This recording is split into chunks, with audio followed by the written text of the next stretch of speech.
Em nome do Pai, do Filho e do Espírito Santo. Amém. Inspirai, Senhor, as nossas ações, ajudai-nos a realizá-las, para que em vós comece e para vós termine tudo aquilo que fizermos. Por Cristo, Senhor nosso. Amém. Santa Maria, Mãe de Deus, rogai por nós. Em nome do Pai, do Filho e do Espírito Santo. Amém. Muito bem, estamos aí na nossa transmissão semanal e nesta segunda semana da Quaresma nós queremos falar do maior milagre de Jesus. Veja, eu já explico qual é o maior milagre de Jesus. Calma, não se precipite. Mas nós, no segundo domingo da Quaresma, todos os anos, meditamos sobre a transfiguração do Senhor, não é? E, claro, se você for pensar bem, nem mesmo as aparições de Jesus ressuscitado foram tão fulgurantes como a transfiguração. É impressionante o comentário, a realidade sobrenatural, milagrosa, né? A descrição que faz São Mateus da transfiguração. Ele diz assim, que o rosto de Jesus, né, elampsen ton prosoponautu hos rohelios, o seu rosto, né, o to prosopon, autu dele, reluziu, elampsen, lâmpada, elampsen, reluziu como o sol, como Helios. Isso é impressionante. Eu tenho aqui uma sinopse com os 4 evangelhos, os 4, geralmente é os 3, né, que é sinótico, mas os evangelhos paralelos, os trechos paralelos, quando tem São João, ele coloca lá o 4 São João, e está aqui o paralelo da transfiguração, Mateus 16, Marcos 9, Lucas 9, e somente São Mateus é que tem essa coisa de que o rosto de Jesus era como o sol. A especificidade de São Mateus. Todos os outros evangelistas falam, né, do aspecto do seu rosto que mudou, que suas vestes, seus indumentos ficaram reluzentes, mas esse detalhe do sol é só São Mateus. E aí, os exegetas aqui colocam nota de rodapé e mandam ir lá em Êxodo, que Moisés ficou com o rosto brilhante. Mas, gente, é brincadeira, né? Que Moisés, assim, tudo bem o paralelo, mas é um paralelo muito longínquo. O rosto de Moisés ficou brilhante. Mas brilhante por quê? Porque Moisés viu o reflexo. Quando Deus passou, ele pôs a mão para não chegar em Moisés a luz. Aí depois que Deus terminou de passar, quando Deus já estava de costas, é assim que o texto sagrado descreve, Deus deixou que algo da sua luz saísse, batesse no fundo da caverna, e o reflexo do fundo da caverna veio no rosto de Moisés, que ficou brilhante. Como Moisés, né, não notou que o seu rosto estava brilhante, ele foi, desceu lá, e o povo disse, tá brilhando, tá brilhando. E então ele cobriu o rosto dele com um véu. E São Paulo diz aos romanos, Moisés cobriu o seu rosto com o véu para que ninguém notasse que aquele brilho estava desaparecendo. Porque era um brilho efêmero, passageiro, fugaz. Era um brilho que vinha de Deus. Você querer comparar esta visão de Moisés com a visão facial de Cristo. Ninguém jamais viu a Deus São João capítulo 1, versículo 18, mas o Filho unigênito que está voltado para a intimidade do Pai, com o rosto voltado para a intimidade do Pai. Ele nos deu a conhecer, e nos deu a conhecer aqui o rosto de Jesus, fulgurante como o sol. Gente, você sabe o que é o sol? É que a gente está tão acostumado com o mundo artificial que a gente perdeu a noção do que é o sol. O sol é o seguinte, é aquela realidade lá no céu, que se você olhar por mais de alguns segundos, você fica cego para sempre. Você queima a sua retina. Você entendeu o que é o sol? O sol é isso. Ele está dizendo aqui que o rosto de Jesus ficou brilhante como o sol. Isto quer dizer que não ficou como o de Moisés. Foi muito mais. É uma glória. A glória da manifestação de Jesus na transfiguração é maior do que qualquer manifestação da ressurreição. Quando Jesus apareceu ressuscitado, os discípulos viram ele glorioso, mas não tinha essa glória. Porque Jesus ressuscitado já está glorioso, mas ele se manifestou de uma forma que os discípulos não ficassem tão assustados. Ele conteve a sua glória. Jesus aqui se apareceu para Pedro, Tiago e João em todo o seu fulgor. Nota de rodapé, nada a ver com a história, né? Mas só para dizer como é que o Antigo Testamento descreve o rosto de Moisés, a palavra que é usada para o rosto de Moisés, o rosto de Moisés estava, aspas, radiante, ou seja, raios, a palavra raio, que em hebraico é a mesma palavra raio para chifre, né? Se você pensar, o formato é semelhante, né? O que é um raio? É um chifre elétrico, né? Então, o rosto de Moisés estava radiante.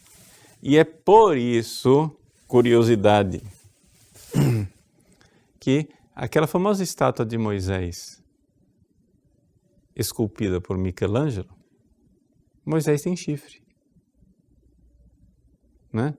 Não tem uma estátua famosíssima de Moisés, que é tão perfeito, que Michelangelo, depois que terminou a estátua, ele disse, parla! E deu um golpe no joelho da estátua. Porque ela era tão perfeita que ela tinha que falar. São historinhas e lendas, né?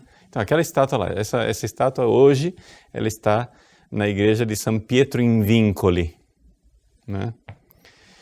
É uma das estátuas, se não me engano, aqui eu estou de memória, tá, gente? Não fiz pesquisa para isso, mas se não me engano é o monumento fúnebre de Júlio II, acho que é Júlio II, tá? Depois olha lá, San Pietro in Vincoli, onde estão as correntes de São Pedro, quando ele foi aprisionado em Roma, né?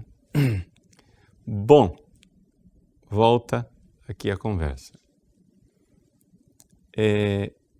O fato é que Jesus aqui manifestou aparentemente um grande, aparentemente não, de fato, um milagre sobrenatural, extraordinário, maravilhoso, que é a transfiguração. Terá sido este o maior milagre de Jesus. Porque aqui Jesus aparece na sua divindade. Resposta.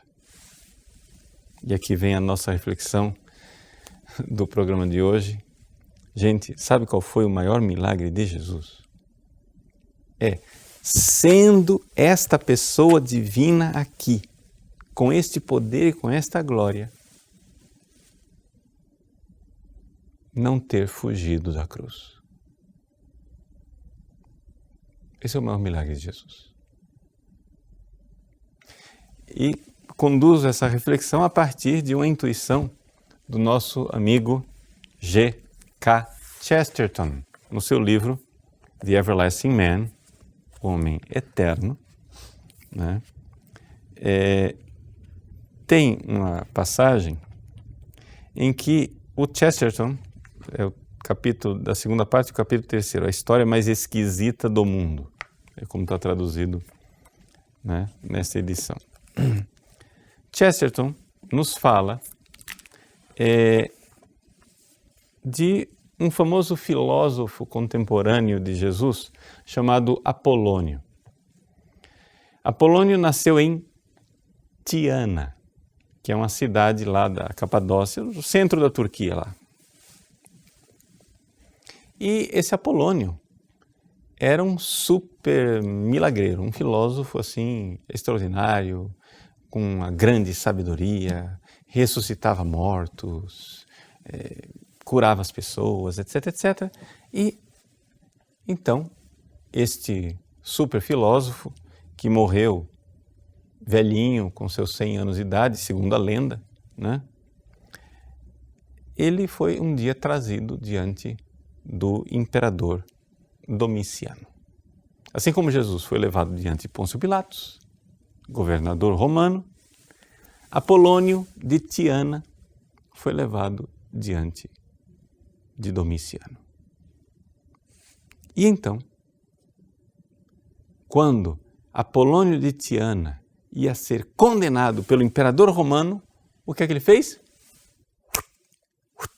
Vanished. Desapareceu. Evaporou. Sumiu. Escafedeu. E apareceu em outro lugar. Por quê? Porque a vida de Apolônio, vamos ser bem objetivos, ela é toda lendária, né? É uma vida, assim, ele aparece num lugar, depois ele aparece em outro, um negócio assim, são episódios, é conversa para não acabar mais, é muita história, né, da vida de Apolônio, e são sempre coisas muito fantásticas, muito especialíssimas. Aí ele foi lá na Índia, falou com os brahmanes, encontrou lá uma civilização onde tem umas vacas com aparência de peixe, porque elas são alimentadas pela população com peixes, que dão de comer para as vacas com peixe, então elas têm pele de peixe. Entendeu, né? Entendeu? Que é, assim, o Barão de Hanhausen, uma coisa assim, bem espetacular. O fato, porém, existe aqui um quê de lógica humana. E a lógica humana é a lógica dos soldados romanos lá aos pés da cruz de Cristo, dizendo: a outros salvou, a si mesmo não pôde salvar. Desce e creremos em ti. Não é? É óbvio. Olha aqui. Você diz que você é o Messias, o ungido, o cara especial. Não somente. Os discípulos estão dizendo que não somente você é Messias, você é o próprio Filho de Deus. Criador do céu e da terra, o Logos eterno. O Logos, em cima do qual está estruturado o universo. É você, aí crucificado. Pois bem, se você diz que você é isso, desce da cruz e nós creremos. Descende. Ou então, desaparece e aparece em outro lugar. E Chesterton então diz que Jesus, aqui está o grande diferencial de Jesus, é que Jesus nasceu para morrer. A morte de Cristo na cruz, ao contrário do que pensam os soldados romanos, não é um dos episódios da sua vida, como é um episódio da vida lendária do Apolônio de Tiana, que ele apareceu na frente do imperador Domiciano e depois desapareceu. Que ele foi levado lá prisioneiro e depois desapareceu. Quer dizer, isso daí né, nós poderíamos dizer o que é isso. Isso aí são, na saga da vida do Apolônio de Tiana, é um dos tantos episódios. Mais um capítulo da novela Apolônio de Tiana. No episódio de hoje, o nosso herói irá aparecer diante do imperador romano. E ele então desaparece com um pozinho de pirlim-pim-pim. Pum! E some. E é uma novela rocambolesca, entendeu? Então, muito bom, como novela rocambolesca, porque é um dos tantos episódios. A morte de Cristo na cruz não é um dos tantos episódios, meus queridos. O Evangelho, os grandes exegetas, dizem isto, e é verdade. A tradição diz isso, e os exegetas atuais também concordam em dizer isso. Os evangelhos, na verdade, são narrativas da paixão precedidas por uma introdução. Em termos proporcionais, a razão de ser, ou seja, os evangelhos gastam tempo de narrativa da paixão de Cristo, que é somente algumas horas da vida de Jesus, é de uma tal proporção, ou seja, pensa, São João começa no capítulo 13.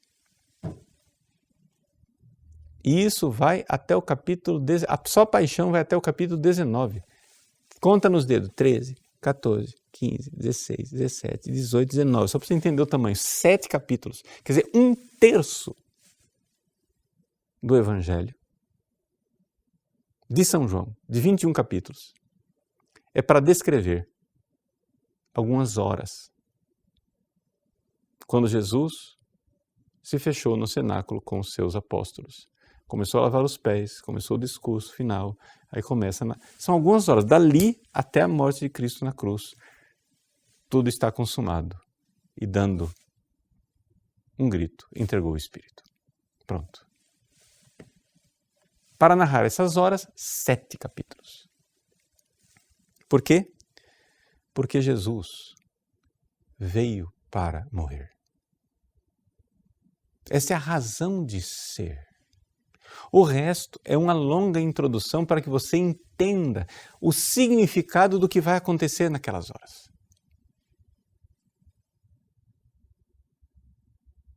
E de fato é isto que acontece nos evangelhos sinóticos. Todo mundo sabe que os evangelhos sinóticos estão estruturados, né, tendo no centro a profissão de fé de São Pedro. Mas essa profissão de fé de São Pedro é Jesus tentando mostrar quem ele é, para que a gente entenda o que ele vai fazer quando ele morrer lá na cruz. Então, veja, pega o exemplo do Evangelho de Marcos, né?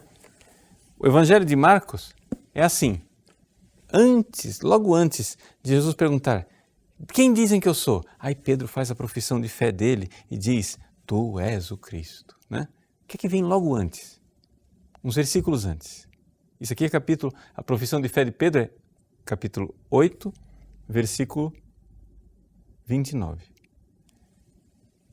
Uns versículos antes, 22, Jesus cura um cego.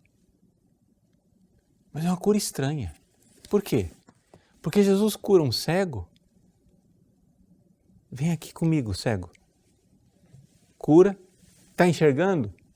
Eu estou vendo os homens como árvores.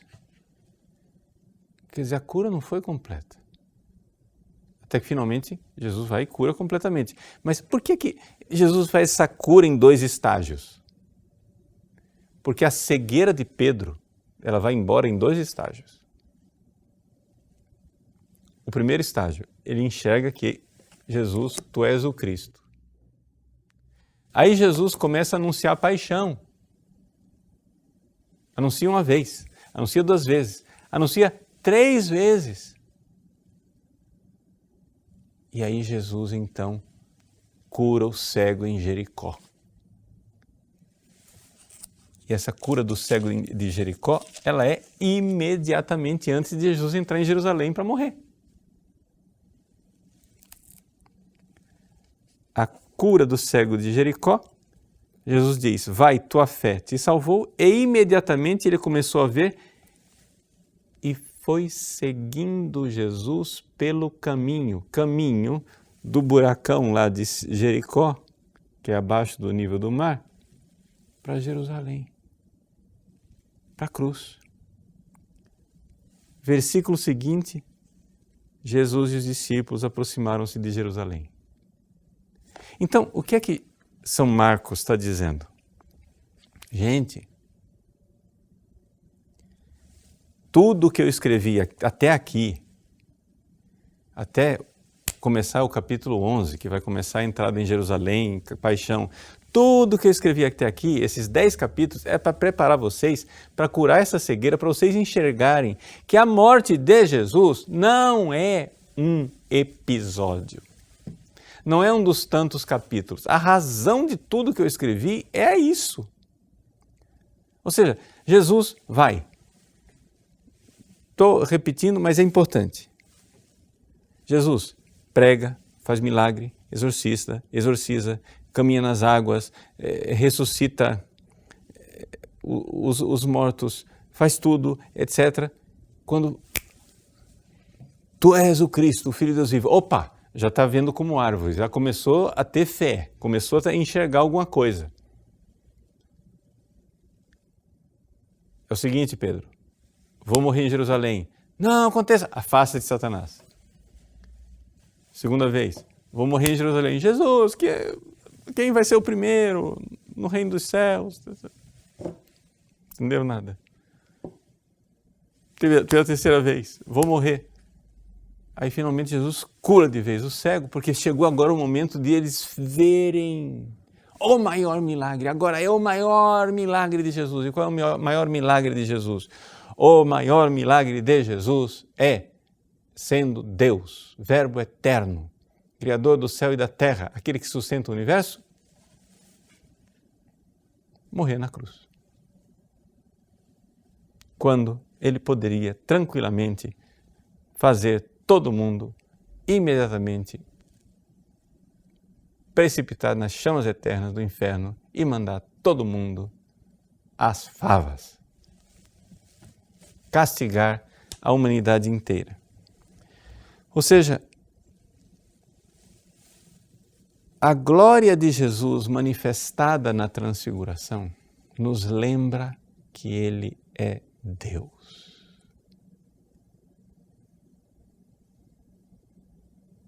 Jesus, então, sim, é verdade. Eu sou Deus. Veja, o meu rosto como um sol, Pedro. Você viu o meu rosto como sol. Este rosto você vai ver desfigurado, beijado por Judas, escarrado, golpeado, maltratado.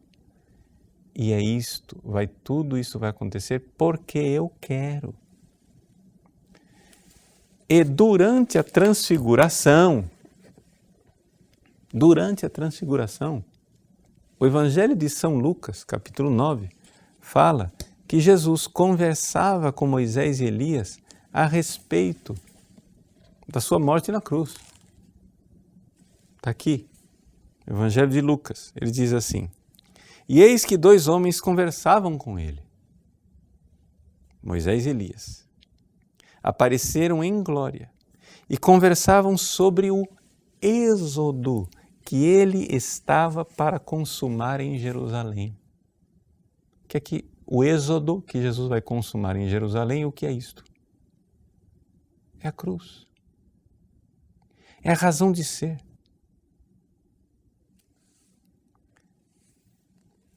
Meus queridos, aqui que vem a coisa. E eu fiz questão, eu nem comentei nada disso na homilia de domingo, testemunho de fé, porque é uma coisa que a gente tem que realmente parar para pensar, trabalhar, porque tem aqui muitas coisas para serem estudadas. Qual é a reação?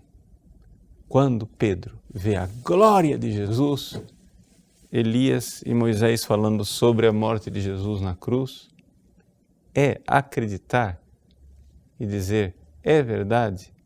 Não.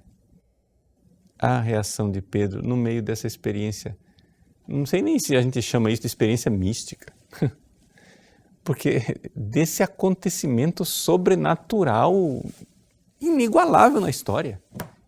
Eu não sei, teve alguma coisa parecida com isso na história da transfiguração de Jesus? A reação de Pedro é dizer, Ho Petros, eipen to Iesu. Pedro então disse a Jesus, Kyrie, kalon esti emas ude einai. Senhor, tradução, é bom estarmos aqui, mas bom e belo em grego é mais ou menos a mesma coisa. E ele diz, kalon, é belo estarmos aqui. Os italianos herdaram isto, né? Você não diz que você vai comer um bom prato de macarrão. Você diz que vai comer uma bella pasta, né? É bella. A pasta é bella. Né? Ela é kalos, kalé, né? Tem que ter uma... Então, aqui Pedro, só que Pedro está diante de um espetáculo belo. Gente, se alguém já viu alguma beleza nesse mundo aqui, Pedro viu naquele dia, na transfiguração. Eu não sei se um místico teve isso que São Pedro teve. Acho que não. Acho que todas as experiências místicas que todo mundo teve, até a Virgem Maria, nesse mundo aqui, foi menor do que essa visão que Pedro teve aqui, porque Pedro teve um negócio que está muito parecido com a visão que nós vamos ter no céu. Não é a visão do céu ainda, não é a visão face a face, mas o rosto de Jesus como um sol. Ele diz, é belo estarmos aqui. E aí Pedro, humildemente, diz, ei teles, se queres.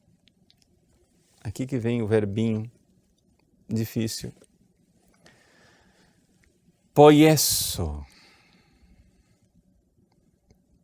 Nós vamos confeccionar. Nós vamos fazer, nós vamos fabricar 3 tendas, 3 skenás, soi mian, uma para ti, kai Moisei mian, uma para Moisés, kai Elia mian, e uma para Elias. Vejam, aqui o ser humano que quer confeccionar a capacidade poética, não é poética que isso é poesia, né? Poética, a capacidade técnica de fazer algo para segurar o divino e dizer, vamos ficar aqui. Porque eu não quero ir para a cruz, corto o assunto. Olha, Moisés, Elias, Jesus, eu entendi, tá, mas mestre, para que descer para ir para a cruz? Tá de boa nós estarmos aqui. Tá fantástico isso aqui. É a melhor coisa do mundo estar aqui. Se queres, olha a oração de Pedro, é uma oração, mas essa oração, gente, é uma tentação. Essa oração é um erro. Se queres, nós iremos com nós, seres humanos, vamos fazer o paraísozinho aqui. Nesse resort que nós estamos aqui, nós vamos ter vai ter 3 apartamentos, um para você, um para Elias, um para Moisés. A gente fica aqui no resort e a gente deixa para falar de cruz outro dia.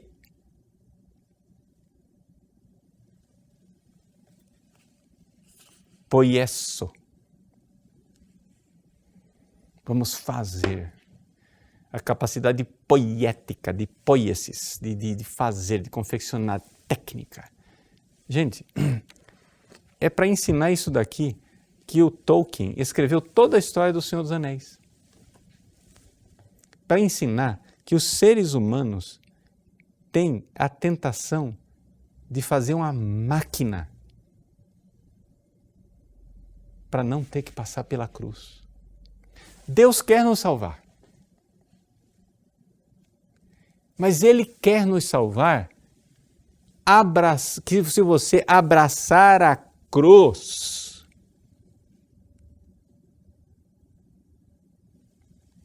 pronto. Só que nós queremos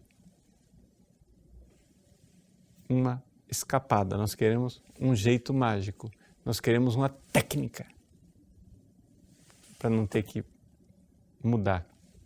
Ou seja, o Tolkien explica que toda a saga dele, a história da confecção dos anéis, a queda de Númenor, etc, etc, toda essa confusão toda, filosoficamente, para o que é que está lá?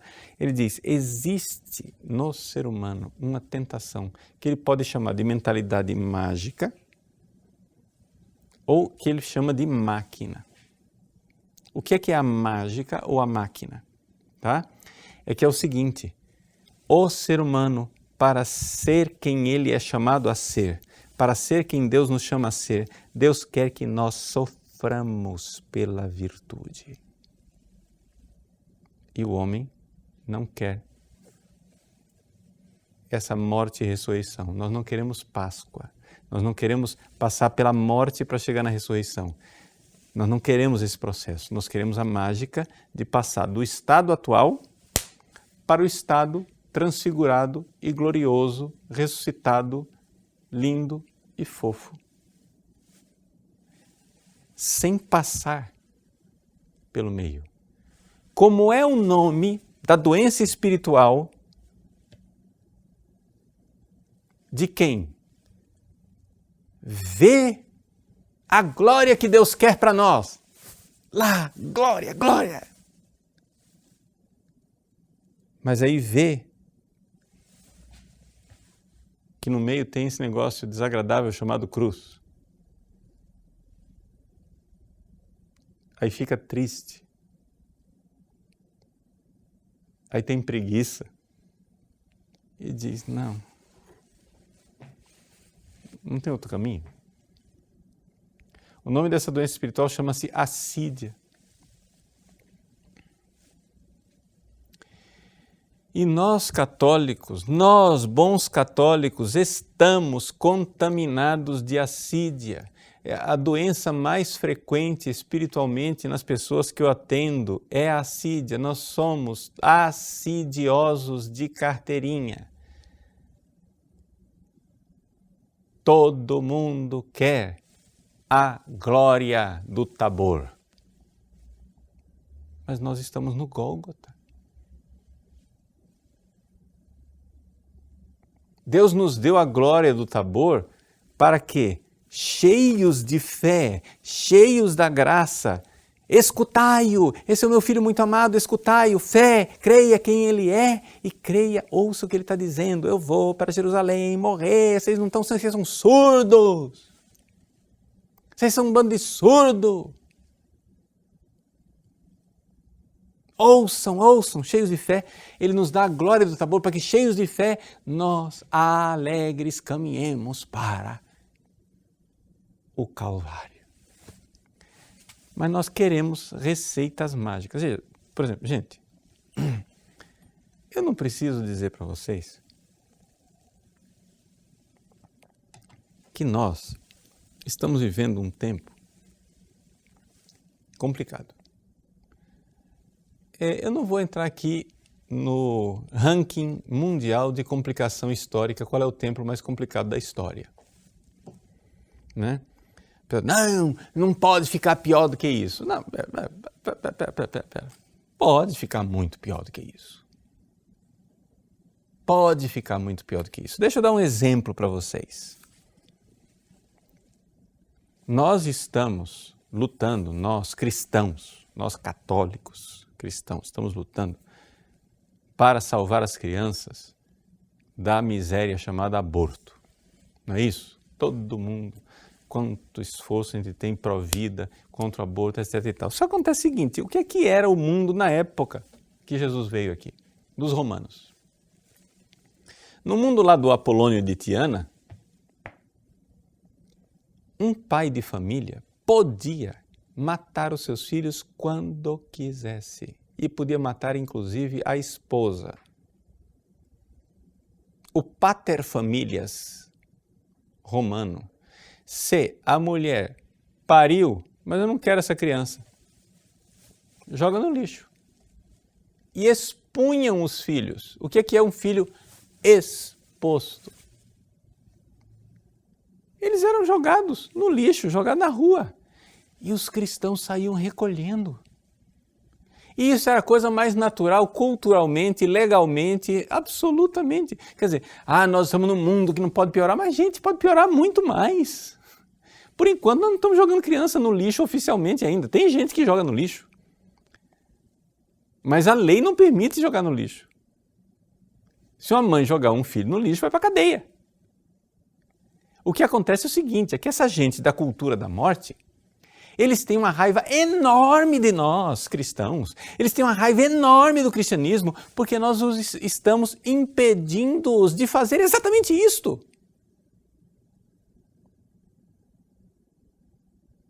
O que é a história da briga lá nos Estados Unidos do late term abortion ou partial birth abortion? O que é essa história de que a criança vai fazer um aborto, mas deu errado, era um aborto, a criança já estava bem desenvolvida, já estava grandinha, era para nascer morta e abortada, fizeram o aborto, mas o abortamento não deu certo, aí a criança nasce viva. A criança que nasce viva, pela legislação atual, nasceu, ganhou o direito de viver. Lá nos Estados Unidos, tá? Mas, o pessoal da cultura da morte, o que quer? O direito de, se a criança nasceu viva, tem que matar.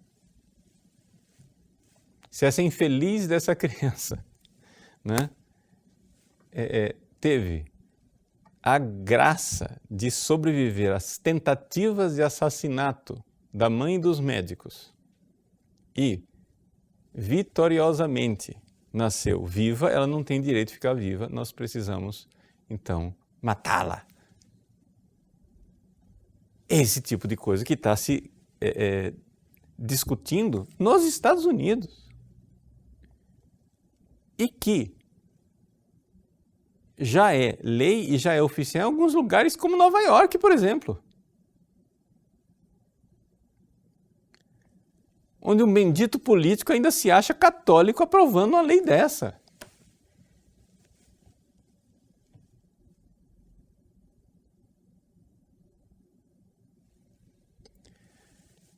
Vejam, gente. Isto daí é o quê? Isto chama-se paganismo.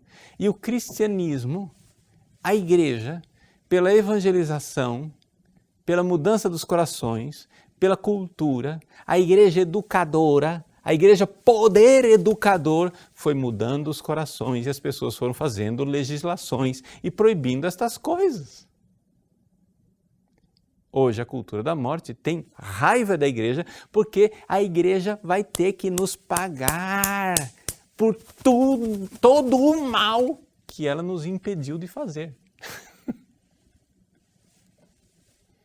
Porque nós queríamos fazer todos esses males e essa igreja católica criou uma cultura e nos impediu.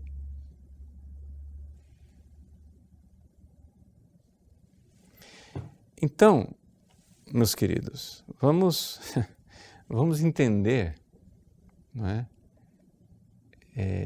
Que as coisas, em certos aspectos, estão muito piores, mas estão piores do que nunca, mas em outros aspectos ainda pode piorar muito.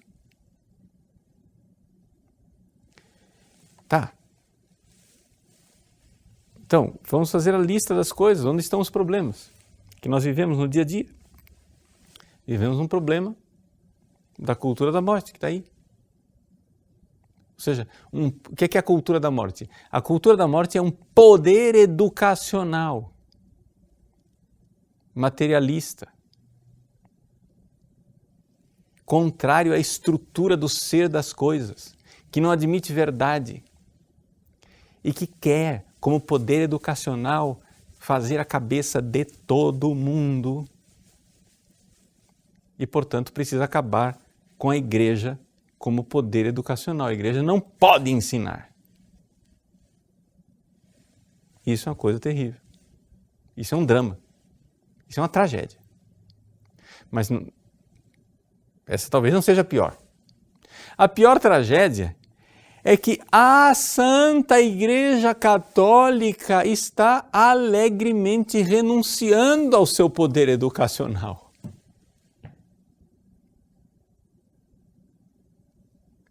Sim!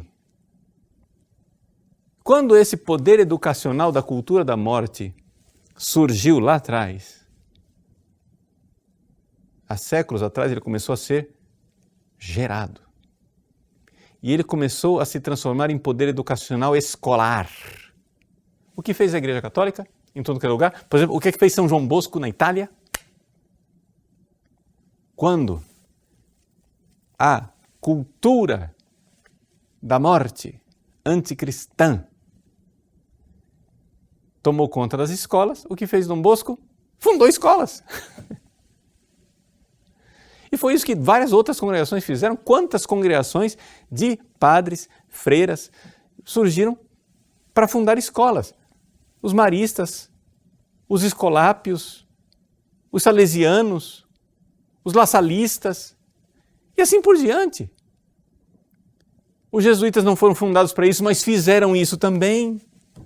Fizeram escolas, e então uma legião enorme de homens e mulheres com voto de pobreza, obediência e castidade, trabalhando de graça, fizeram escolas para educar os nossos filhos, porque a igreja se levantou com poder educacional. Que ela sempre foi. A igreja nasceu como poder educacional. Nosso Senhor Jesus Cristo, antes de subir ao céu, chegou e disse: ide por todo mundo, fazei discípulos, ensinai.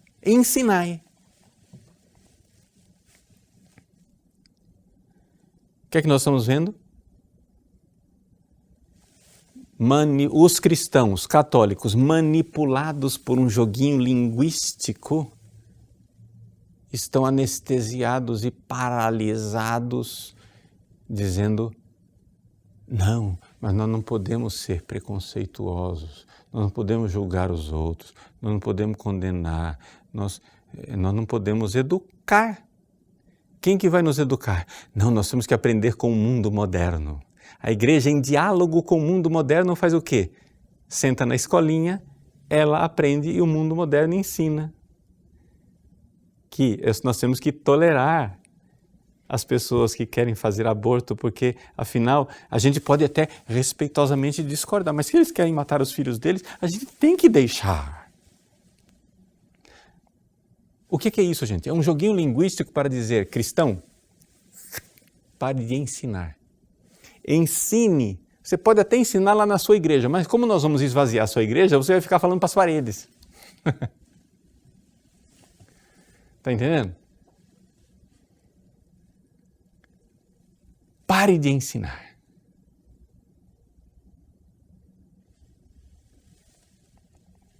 Então, nós temos uma tragédia espiritual chamada cultura da morte. Outra tragédia espiritual, a própria igreja, ludibriada por armadilhas linguísticas de Satanás, está se rendendo e não quer mais ser educadora. Não, nós não podemos mais. Temos que respeitar os nossos alunos que não são católicos. E pregar o evangelho e a moral e a catecismo da Igreja Católica? Não, mas nós não podemos, é muita teoria. O importante é a prática do amor. Nós não vamos perder em teorias de catequese. Não ensine teorias, isso é teórico. Vocês estão entendendo como o diabo faz? Ele faz de tudo para que a igreja seja desativada. Ele quer girar o botãozinho para que a igreja, que é uma máquina de educar, pare de funcionar. Para que a cultura da morte possa educar.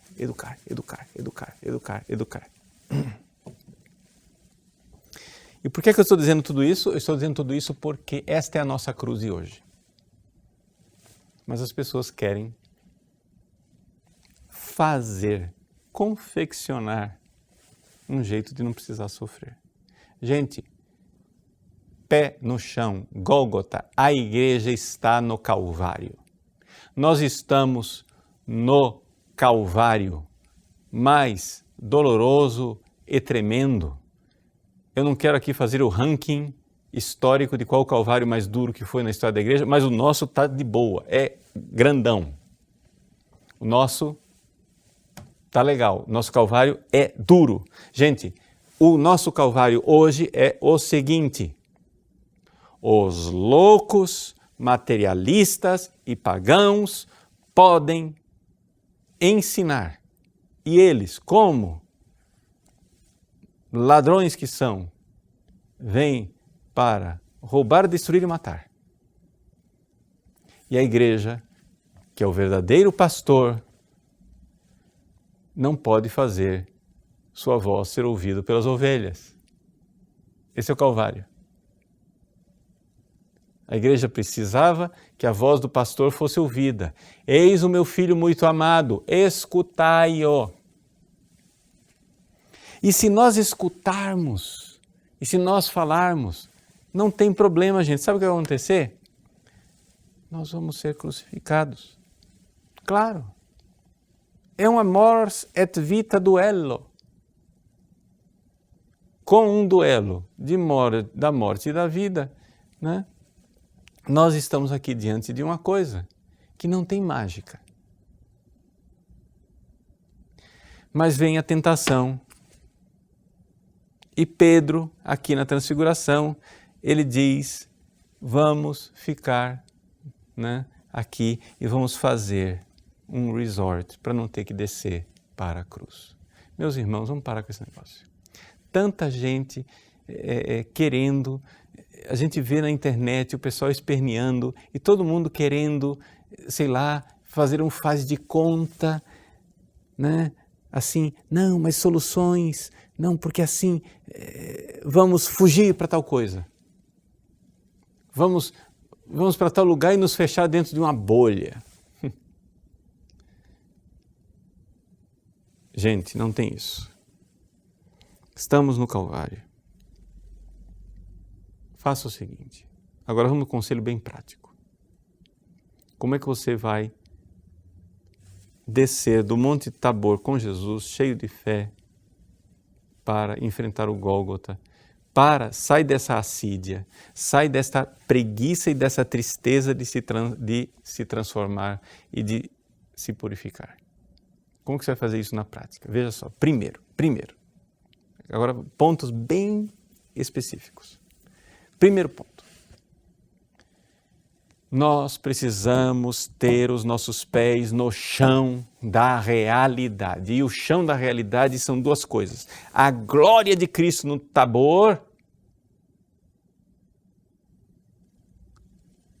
e a morte de Cristo no Calvário. Isto são duas realidades muito sólidas. Escutai. Nós precisamos crer que Ele é Deus poderoso e que no meio do Calvário e da dor, aquele rosto escondido, Jesus é o rosto do sol, é o sol escondido pela nuvem da paixão e da dor lá no Calvário. Ele está conosco sempre. Creia, escutai-o, creia. Esse é o primeiro ponto. Ele é seu amigo. Ele sabe o que é bom para você. Então, o que é bom para você? Aí vem. Primeiro, nós vamos ter que mudar interiormente, transformação. A transformação vai acontecer porque nós vamos viver dificuldades.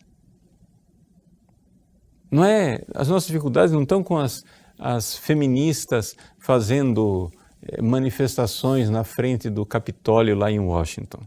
As nossas dificuldades é a nossa família aqui em casa, as pessoas que são da nossa família. Você vai ter que abraçar pacientemente a cruz do dia a dia. Eduque seus filhos. Seja um poder educador onde você puder ser, pacientemente. Não crie confusão, não precisa cometer suicídio. Os primeiros cristãos foram martirizados, mas não eram suicidas. E neste caminho, nós iremos ver o triunfo de Cristo. Nós precisamos escutar Jesus, ter fé sólida, abraçar essa fé, transmitir a fé.